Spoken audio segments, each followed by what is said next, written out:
What if I told you the most powerful way to win is without saying a single word? Some of the greatest minds in history never shouted, never argued, never begged. They studied silence, they mastered control, and they outsmarted every opponent quietly. Sun Tzu, the legendary war strategist, didn't teach brute strength. He taught invisible dominance. And today, I'll reveal his 6 silent laws that can change how you deal with conflict, pressure, and power. Law 1. Appear weak when you are strong, and strong when you are weak, because confusion is the first step to control. Law 2. The greatest victory is that which requires no battle. Avoid the fight but still take the crown. Law 3. If your opponent is angry, irritate him. If he's arrogant, humiliate him. Use their own emotions as weapons. They'll never see it coming. Law 4. Move in silence. Let your plans be dark as night. Never announce your next step. Let the results speak louder than your voice. Law 5. Opportunities multiply as they are seized. The quiet win builds momentum. Strike once and the next step becomes easier. Law 60. He who knows when to fight and when not to fight is victorious. Control is not about acting. It's about choosing when to act. These are not just words, they're weapons. Master them, and you'll never need to explain your power again. Let them talk, let them boast. You outsmart in silence. They think power is loud, they think strength is in the roar, in the raised hand, in the boast. But those who truly understand power, those who master it, know that silence is often more dangerous than speech. That appearing harmless is the most sophisticated form of control. That sometimes the best way to win is to play like you're losing. Sun Tzu didn't write The Art of War to entertain generals. He wrote it to teach human psychology. And at the heart of it is this principle: appear weak when you are strong, and strong when you are weak. It sounds simple, but behind that line is a lifetime of strategy. When you're strong, revealing your power too early invites resistance. It causes your rivals to arm themselves, to prepare, to fight back. But if you appear disorganized, uncertain, or naive, they drop their guard. Their ego grows, and in that arrogance, they expose their weaknesses. You don't have to break down their defenses. They'll open the gates for you, thinking you're harmless. This is not manipulation. It's preservation. It's positioning. It's understanding that victory is not always about who has more force. It's about who controls the pace, the perception, and the pressure. Imagine you walk into a negotiation and you're actually holding all the leverage. You know what the other side doesn't. But instead of announcing your advantage, you stay soft, spoken, ask too many questions, show uncertainty. They mistake that as incompetence. They think they're in control. And because of that illusion, they make concessions, they overstep. They give you more than they would if they had seen your strength. You didn't overpower them. You let them collapse under their own illusion. Now reverse it. You're walking into a situation where you're not prepared. You're cornered, low on options. But instead of showing anxiety, you speak with poise. You make bold, calculated statements. You ask nothing. You offer little. That confidence becomes a shield. They assume you have reinforcements. They assume there's more behind you than there actually is. And because of that fear, they back down. They hesitate. They lose their edge.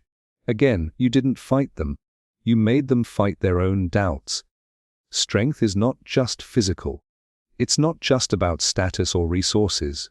It's about creating uncertainty in the mind of others, while staying deeply certain of your own purpose.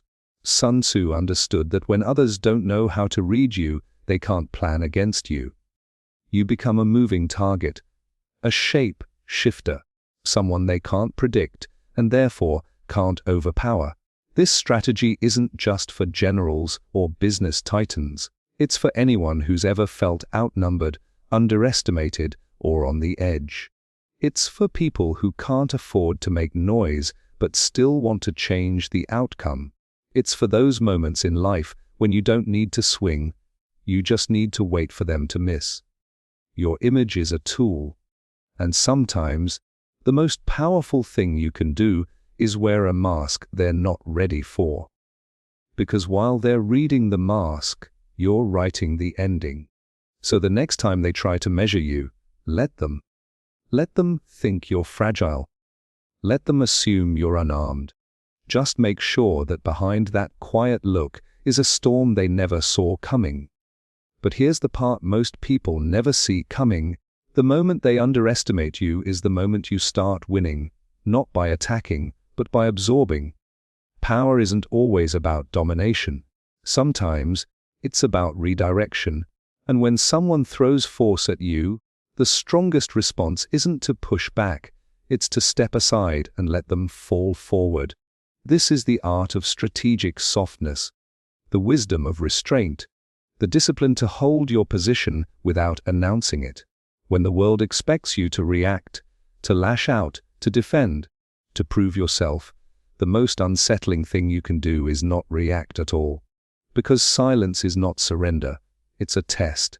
It makes people second-guess their own aggression. Think of the greatest masters of influence in history. Not the loud ones, not the ones with armies, but the ones who knew how to wait, who let their enemies reveal themselves through impatience, who knew that time could do more damage than any sword. When you don't react, you become a mirror. And people reveal their fears, their greed, their insecurities, all on their own. Look closely at your surroundings. Most people are trapped in a loop of instant reactions. Say something to offend them, they snap. Challenge their opinion, they defend. Question their status, they panic. They think defending themselves is strength. But it's not. It's a weakness in disguise. Because when you constantly explain, justify, or retaliate, you hand your control over to the other person. True strength is in not needing to prove anything. When you're calm under pressure, composed in conflict, and unaffected by provocation, you become unpredictable. And unpredictable people are feared, not because they're dangerous, but because no one knows where their limit is. Machiavelli understood this better than most. In his eyes, power wasn't about being liked. It was about being calculated. He didn't admire the reactive or the emotional. He admired those who played the long game. Those who knew that by letting others expose their hand, you protect your own. So when someone humiliates you, publicly or privately, understand what's really happening. They're showing their hand. They're showing you how insecure they are, how desperate they are to feel in control. And in that moment, if you resist the urge to hit back, to defend your name, to fight their fire with fire, you disarm them completely. Because they wanted your reaction, they needed your reaction to justify their aggression. But when you stay still, you leave them swinging at shadows. It's not weakness. It's poise. The kind of poise that unnerves your opponent more than any threat. Because the person who doesn't flinch, doesn't fold, doesn't fight back is either a fool or someone with a plan they haven't shown yet. That mystery, that quiet confidence, it creates tension, and tension is power. People fear what they can't read. They fear what they can't provoke. They fear the one who doesn't need to be loud to be dangerous. So learn to absorb, to let things pass through you without staining you. Not because you're afraid, but because you're choosing the fight worth your energy. Because you know some battles are better won in silence. While the world watches in confusion, let them throw their insults. Let them doubt you. Let them think they've defeated you. All the while, you're watching, studying, adapting, and when the moment is right, you won't need to explain who you are. You'll simply show them what silence was hiding all along. And when they can't predict you, they start fearing the space you occupy, not because of what you do, but because of what you could do. That's the hidden power of non-reaction. It keeps your opponent guessing. While they're busy trying to calculate your next move, you're already 3 steps ahead. You're no longer playing their game, you're building your own board. But there's something even deeper happening here. Something psychological. When you refuse to defend yourself, it triggers a cognitive dissonance in the mind of your attacker. They expected resistance. They came prepared for a clash, but instead they meet calm, stillness, indifference, and that unnerves them more than any argument ever could. Why? Because most people's attacks are not about truth. They're about control. When they criticize you, slander you, mock you, it's not because they need answers. It's because they want attention. They want confirmation of their power over you. And every time you explain yourself, justify your actions, or try to convince them, you feed their illusion. You become a player in their story. But when you remain quiet, when you choose not to participate, you break the script. You refuse the role they wrote for you. And suddenly, they're performing alone, talking into silence, and nothing makes an insecure person unravel faster than being ignored by the one they were trying to dominate. Here's where the real game begins. Because the moment you step outside their script, you create space for new moves. Now you're in control of the tempo. You decide when to act, or whether to act at all. And that space is terrifying to the one who tried to corner you. Think of a lion in the wild. It doesn't roar to prove its strength every time it's challenged. It watches, it waits, and when it moves, it doesn't explain why. It just strikes. Power doesn't announce itself. It doesn't seek validation. It doesn't waste time arguing with every barking dog on the path. And neither should you. You see, every moment you don't react, you're building inner leverage. You're cultivating a kind of self-respect that doesn't depend on anyone else's permission. That's rare. That's dangerous. Because most people are desperate for acknowledgement. They need someone to tell them they're right, that they're good, that they're strong, but not you. You've stepped into a different category, the silent strategist, the observer who sees the full picture while everyone else is busy reacting to the noise. You're not loud because you don't need to be. Your presence is louder than your words. Your composure speaks more than your defense ever could. And slowly, without saying a word, you flip the power dynamic. The one who tried to humiliate you ends up exposed. Their aggression looks petty. Their loudness becomes desperate. And your silence, it becomes a symbol, not of weakness, but of dominance. Because the one who doesn't flinch, doesn't explain, and doesn't chase approval holds the frame. Remember, in a world addicted to validation, the one who doesn't seek it becomes magnetic. People are drawn to that mystery. They wonder what you're thinking, what you're planning, what you know that they don't. And that curiosity, that uncertainty, that's how power quietly multiplies. So never underestimate the impact of doing nothing, of letting the storm pass while you stand still. The winds may howl, but they only reveal who's rooted deep. And while others bend, twist, and fall under pressure, you remain unshaken, undistracted, unbothered, because that is the posture of someone who knows when the moment is right. They won't need to defend themselves at all. They'll let the results do it for them. But let's go deeper. Silence isn't just a weapon against others, it's a mirror you hold to yourself. When you stop reacting to every provocation, every insult, every moment of perceived injustice, you begin to see who you really are beneath the noise. Most people never get there. They live entirely in reaction mode, prisoners of other people's opinions, constantly adjusting their behavior to fit the expectations of the crowd. But when you break that cycle, when you realize that not everything deserves your energy, you reclaim your power from the world. Now here's where it gets interesting. The people who try to drag you into arguments, gossip, drama, they're not always enemies. Sometimes, they're people close to you, colleagues, family, friends, and sometimes they don't even realize they're trying to pull you down. They just feel uncomfortable when you refuse to react the way they expect, because your calm exposes their chaos. Your detachment makes them question their own compulsions. That's why silence makes people nervous. It reflects their insecurities back to them, and Machiavelli understood this long before modern psychology put it into words.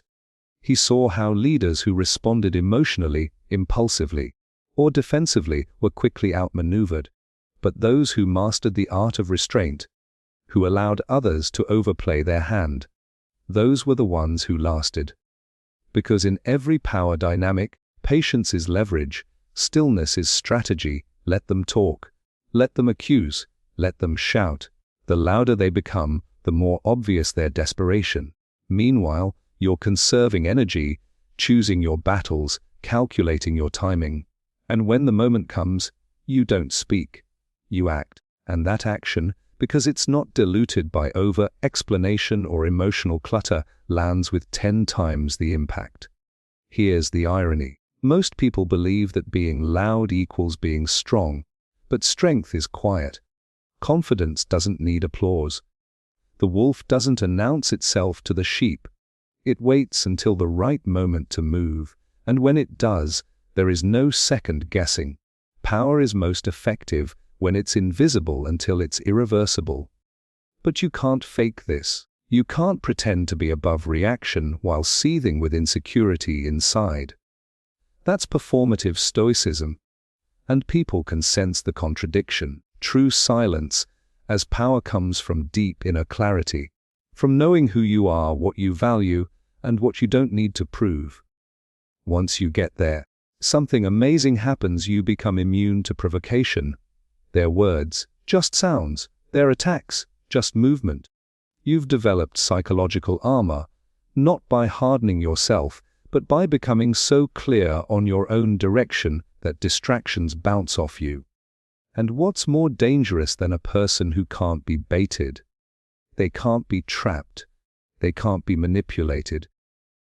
They can't be drawn into battles that don't serve them. Because they've detached their ego from the noise. They've learned that silence, in the face of chaos, is not retreat, it's preparation. And when others finally realize that you're not defending yourself because you don't need to, the dynamic shifts. Now they question themselves. Now they wonder, what does he know that I don't? What is she waiting for?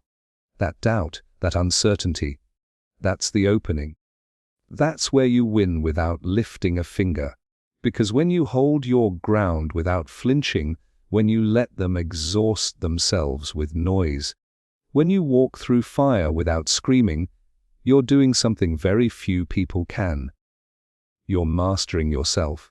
And in the Machiavellian world of power, the one who masters himself masters everyone else.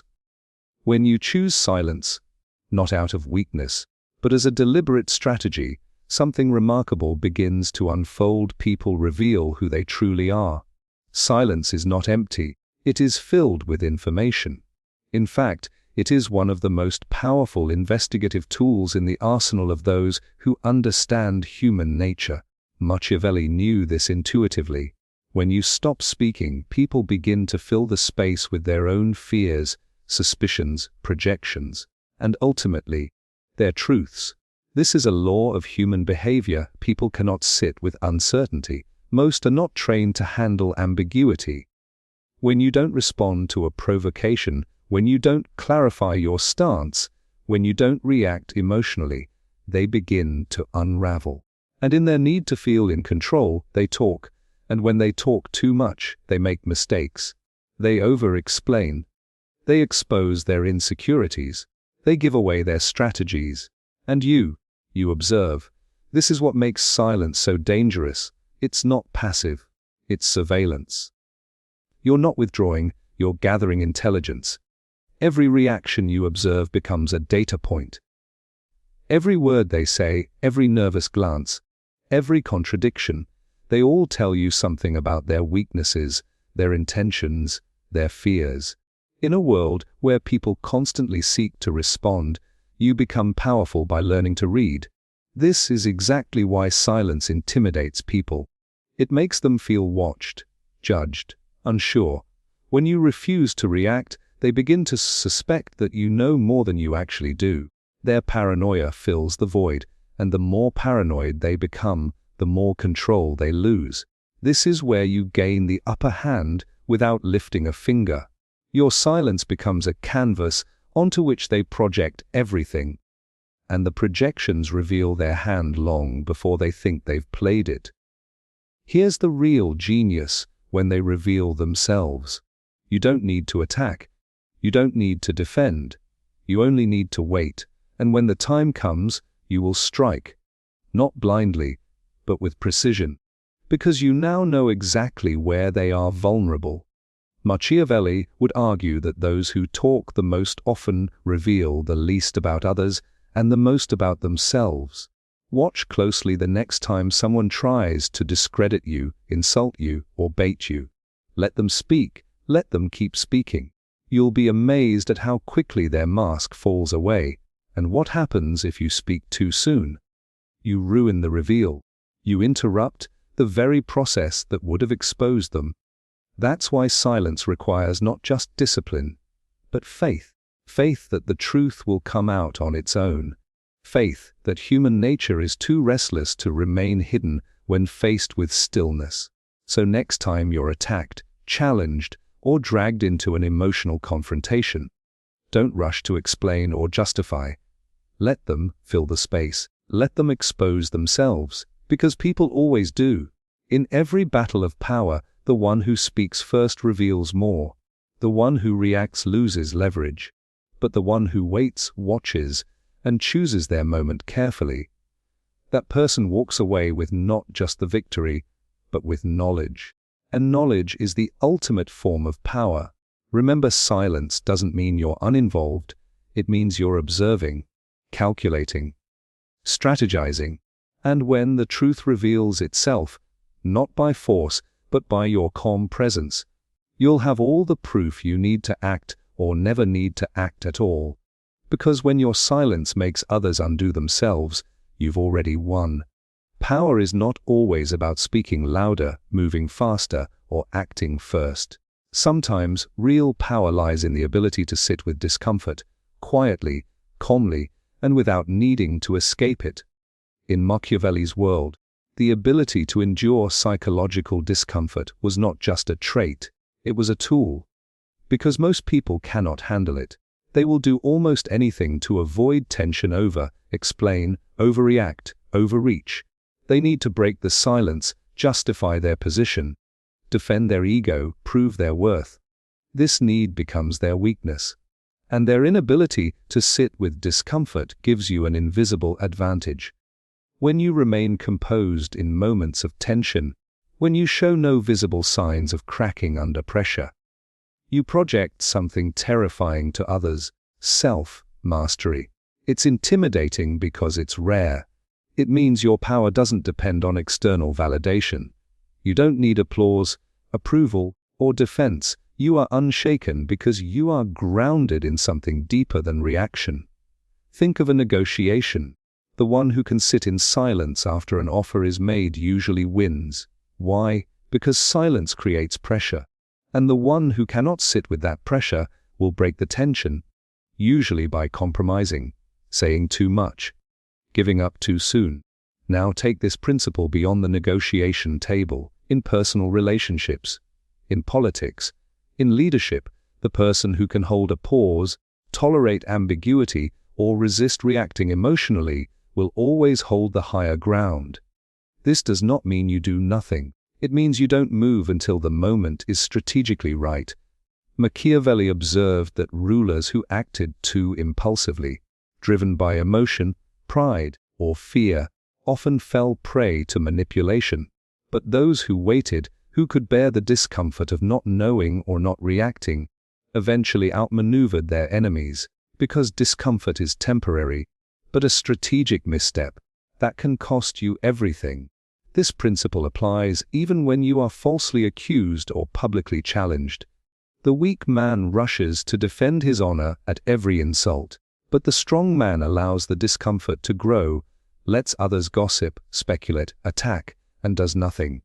He waits, knowing the storm will eventually pass and that most accusers reveal more about themselves than the person they attack. By not reacting immediately, you position yourself as someone who sees the longer game. While others are busy defending their emotions, you are investing in your outcomes. This is not coldness. This is discipline. It requires you to master your own impulses, because your first instinct is often wrong. Your first instinct is to fight, argue, post, message, respond. But true power lies in resisting that first impulse. Let it rise, observe it, and let it pass. Then ask yourself, what move really serves my position? Sometimes, the best response is no response, not because you don't care, but because you care strategically. Can you sit with people misunderstanding you? Can you endure false narratives, knowing that truth unfolds with time? Can you tolerate feeling disrespected in the moment to gain something more meaningful later? If yes, then you've tapped into something rare, emotional endurance. And emotional endurance is the foundation of psychological dominance. Because while others are reacting, collapsing, exposing their hand, you are waiting, calmly, patiently ready. Machiavelli would say, "The world belongs to those who can suffer in silence and still think clearly." And when you move, you won't just regain your position, you'll do so from a higher ground. That's what real power feels like. In a world that rewards noise, instant reactions, and emotional outbursts, Machiavelli's timeless lesson cuts through the chaos. Never defend yourself. Not because you are powerless, but because you understand power too well to waste it on momentary impulses. Each keynote we explored revealed a deeper dimension of control, not over others, but over yourself. When you refuse to justify your worth, when you don't explain your moves, when you allow accusations to echo unanswered, you reclaim a force people often give away too easily: your presence. Silence unsettles the insecure. It forces others to confront their own assumptions without the distraction of your defense. It keeps your intentions hidden, your emotions intact, and your authority undiminished. It is not passivity. It is restraint with purpose. It is confidence that does not beg to be seen. Machiavelli knew that power was rarely seized by the loudest. It belonged to those who could wait, observe, and move deliberately. In every court, boardroom, battlefield, or relationship, the man who needed to defend himself was already conceding territory. But the one who said nothing, who smiled, who observed, who stayed composed, was not being passive, he was positioning. In your life, this principle will test you. You will be misunderstood, criticized, provoked. There will be moments when silence feels unbearable, when every fiber in your body wants to explain, clarify, or retaliate. Don't. Instead, lean into that discomfort. Let the silence grow. Let it do what words never can. Because real power isn't about proving who you are. It's about knowing who you are and never needing to prove it at all. So the next time someone humiliates you, undermines you, or questions your worth, don't explain. Don't defend. Smile. And let them speak into their own silence. Because Machiavelli wasn't wrong. He who defends himself accuses himself, but the one who stays silent, he wins long before the battle begins.